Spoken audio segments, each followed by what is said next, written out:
নমস্কার। শুরু করছি রামধনু প্রতিবেদনে গভীর রাতের ভয়ের ঘটনা। শুনবেন, হুগলি জেলার ব্যান্ডেল শহরে এই ঘটনাটা ঘটেছিল। হুগলি জেলায় ব্যান্ডেল শহরে যেদিন ঘটনাটা ঘটেছিল সেদিন ছিল 2018 10ই এপ্রিল। 10ই এপ্রিল সজল প্রামাণিক, যেই ভদ্রলোকের ঘটনা বলছি তার নাম সজল প্রামাণিক। সজল প্রামাণিকের বাবা মা কেউ ছিল না। খুব ভালো ব্যক্তি ছিলেন সজল প্রামাণিক। তার একটি ভাইপোকে মানুষ করেছিলেন, কারণ ভাইপোরও মা বাবা ছিল না। তাই ভাইপো অনিমেষ আর সজলবাবু দুজনেই থাকতো ব্যান্ডেলে একটি বাড়িতে। বাড়িটি সজলবাবুই তৈরি করেছিলেন। খুব সুন্দর একটি বাড়ি। সজলবাবুর বয়স 32-33 বছর বয়স হবে। যেহেতু সজলবাবুর খুব দূর সম্পর্কের বোনেরা জোড়াজোড়ি করছিল যে সজলবাবুকে তোর একটা বিয়ে করা উচিত, তোর এই বয়সে একটা বিয়ে করা উচিত, তোর তো কেউ নেই দেখাশোনা, অনিমেষ ভাইপো কতদিন বা তোর সঙ্গে থাকবে বা দেখবে, করতে করতে সত্যি সত্যি সজলবাবুকে জোর করে একটা বিয়ে দেওয়া হলো। সজলবাবুর আয় ছিল বিশাল টাকা আয় ছিল। কীরকম? সজলবাবু 3-3টে বড় বড় দিঘি টাইপের পুকুর নেওয়া ছিল হুগলি জেলায়, যেটা লক্ষ লক্ষ টাকার মাছের চাষ করা হতো, এবং সেই পুকুরগুলো কন্ট্রাক্টে নেওয়া ছিল। সজলবাবুর নিত্যদিনের কাজ ছিল ভোর রাতে 4:30টার সময় উঠে সাইকেল নিয়ে বেরিয়ে যাওয়া এবং পুকুরগুলোকে রাউন্ড মেরে টহল দেওয়া, যাতে কেউ ভোর রাতে মাছ না চুরি করে, কোনো জাল না কেউ ফেলে, এটা দেখার জন্য। কখনো কখনো অনিমেষও সজলবাবুর সঙ্গেই যেত। সজলবাবু যদি কোনো দিন সাইকেল নিয়ে যেত, অনিমেষ ও তার সঙ্গেই সাইকেলে করেই যেত। কাকা ভাইপো দুজনেই টহল মারত মাঝে মাঝে। এরপর অনিমেষের গ্র্যাজুয়েশন পরীক্ষা, যার জন্য অনিমেষ আর যেতে পারে না। পড়াশোনার চাপে অনিমেষ এখন বাড়িতেই পড়াশোনা করে। এর মধ্যে সজলবাবুর বিয়ে হয় হুগলিরই একটি পয়সাওয়ালা ঘরের মেয়ের সঙ্গে। সজলবাবুকে তার আত্মীয়রা এবং বন্ধুবান্ধবরা জোর করেই বিয়ে দেয়। মেয়েটি খুবই সুন্দর, অনিতা প্রামাণিক এই বাড়িতে বউ হয়ে আসে। এরপর অনিতা দেবী বাবার একমাত্র মেয়ে, আদুরের মেয়ে, খুব জেদি, যেমন খুব রাগী সেরকম। সে যদি না যেটা বলতো তো না, সজলবাবু কিছুতেই হ্যাঁ করতে পারতো না। সেটাকে মেনে নিতে হতো, যাতে রাগারাগি না হয়। এটা হয় দিনের পর দিন, একদিন হয়, দুদিন হয়। এরপর সজলবাবু হয়তো কখনো বেরোবে কোনো কাজে, সেদিন হয়তো এমনই আবদার, এমনই জেদ করেছে তাকে বেরোতে দেবে না। এই নিয়ে অশান্তি ঘরে লেগেই থাকতো। সজলবাবু খুব ধিক্কার হয়ে গেছিল। 6 মাসের যেতে না যেতেই এত অশান্তি। আজ বছর 1.5 হয়েছে, বিয়ে হয়েছে। সজলবাবু আর পারে না অশান্তি করতে। সজলবাবু এমনি চুপচাপ, ঠান্ডা প্রকৃতির লোক, কিন্তু কেন অনিতা দেবী মেনে নিতে পারছে না? সজলবাবু অনেক চেষ্টা করেছে, জিজ্ঞেস করেছে, তোমার কি কোথাও এই বিয়েতে আপত্তি ছিল?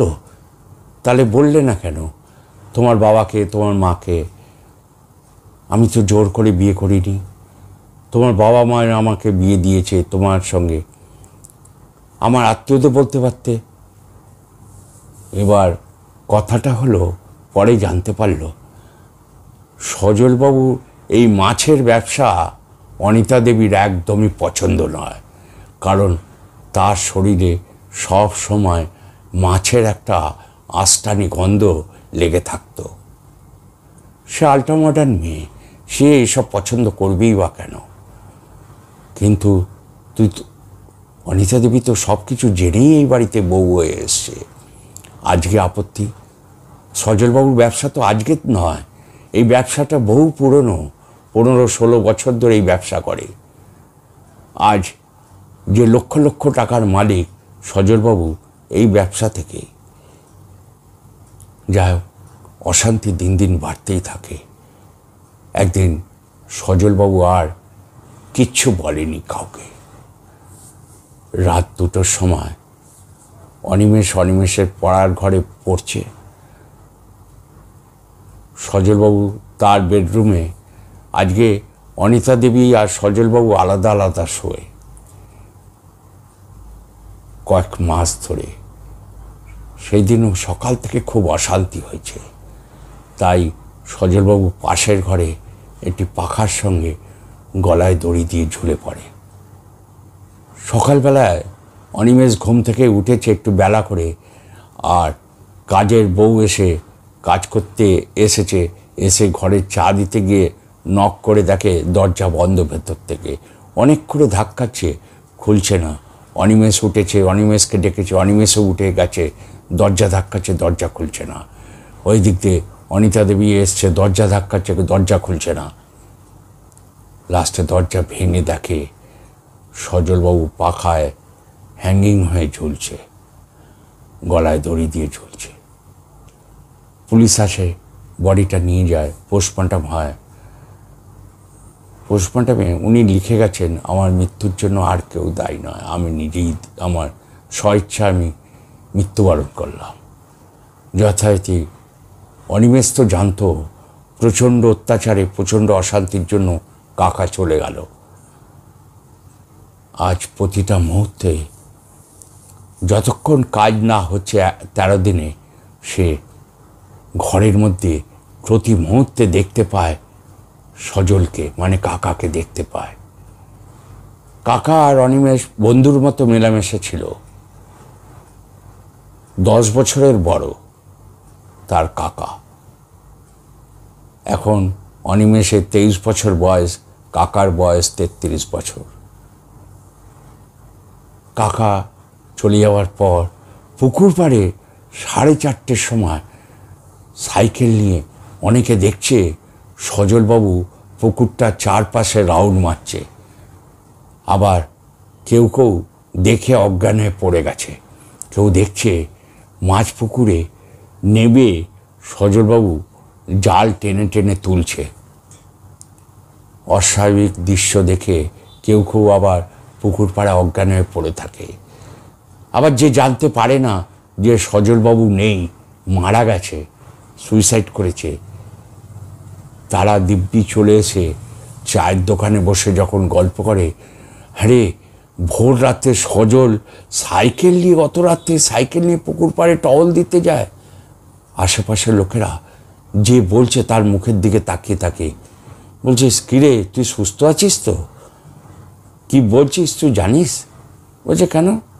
সজলকে দেখলাম ওই বড় পুকুরটায় টহল দিচ্ছিল সাইকেল নিয়ে। সজল তো আজ দিন 7 হয়েছে, মারা গেছে। মারা গেছে? বলে, হ্যাঁ, ও তো সুইসাইড করেছে। এই ঘটনা অনেকেও দেখেছে। এরপর যেদিন কাজ, সজলবাবুর বাড়িতে কাজের পুজো পাঠ হচ্ছে, বন্ধুবান্ধবরা যারা ঘাটে গেছিল তারা এসছে, অনিমেষ কাজ করছে কাকার কাজটা। অনিতা দেবী তার ঘরেই বসে আছে। অনিতা দেবীর বাড়িরও লোকজন এসছে, বাবা মারা এসছে, লোকজন এসছে, বসে আছে। দেখছে যেখানে ফটোটা রেখেছে সেইখানে ফটোটার সামনে চেয়ারে এসে সজলবাবু বসে আছে, সেই পাজামা পাঞ্জাবি পরা অবস্থায়। অনেকে দেখেছে যতক্ষণ পুজো পাঠ হয়েছে। যখন পিণ্ডদান হয়ে গেল, তারপর আর সজলবাবুকে ওইখানে ওই চেয়ারে আর কেউ দেখতে পায়নি। অনেকে দেখে চমকে গেছিল, ভয় খেয়ে গেছিল। কেউ কারো মুখ দিয়ে একটা শব্দ বেরোচ্ছিল না। এরপর দিন 7 গেছে কাজ মিটিয়ে যাওয়ার পর একদিন রাত্রিবেলায় অনিতা দেবীকে শ্বাসরোধ করে মেরে দেয় সজলবাবু। তার শোবার ঘরেই অনিতা দেবীকে মৃত অবস্থায় পাওয়া যায়। মনে হলো কেউ তার শ্বাসরোধ করে মেরেছে। পুলিশ জানতে পারে যখন পোস্টমর্টম করে যে মেরেছে তার আঙ্গুলগুলো, হাতের আঙ্গুলগুলো অনেক লম্বা লম্বা ছিল। কিন্তু প্রথমে পুলিশ অনিমেষকে সন্দেহ করেছিল, ভাইপোকে। ভাইপোর আঙ্গুলগুলো একদম ছোট ছোট, সুতরাং সেই হিসেবে ভাইপো ছাড়া পেয়ে যায়। পরে জানতে পারে এটা আর কিছু নয়, সজলবাবু আত্মা এসে অনিতা দেবীকে হত্যা করে। এই ঘটনাটা প্রত্যক্ষ সত্য এবং যারা জানে, যারা দেখেছে সজলবাবুকে ঘুরতে পুকুর পাড়ে সাইকেল চালিয়ে ঘুরতে, কখনো ঘরে, এখন আর অনিমেষ ওই বাড়িতে আর থাকে না। বাড়িটা এখন কীরকম রাতের বেলায় মনে হয় কথাবার্তা হচ্ছে, চিৎকার হচ্ছে, কান্নার আওয়াজ আসছে। সেজন্য ঘরটা থেকে অনিমেষ এখন অনেকটা দূরে একটা বাড়ি ভাড়া করে থাকে। আর এই 3টে পুকুর অনিমেষে এখন দেখাশোনা করে। তাই অনিমেষ লিখে পাঠিয়েছে এই কাকার ঘটনাটা। যদি ভালো লাগে একটা লাইক দেবেন, সাবস্ক্রাইব করতে ভুলবেন না। যারা কমেন্টস করেননি অতি অবশ্যই কমেন্টস করবেন। হুগলি জেলার ব্যান্ডেল শহরের এই ঘটনাটা। নমস্কার।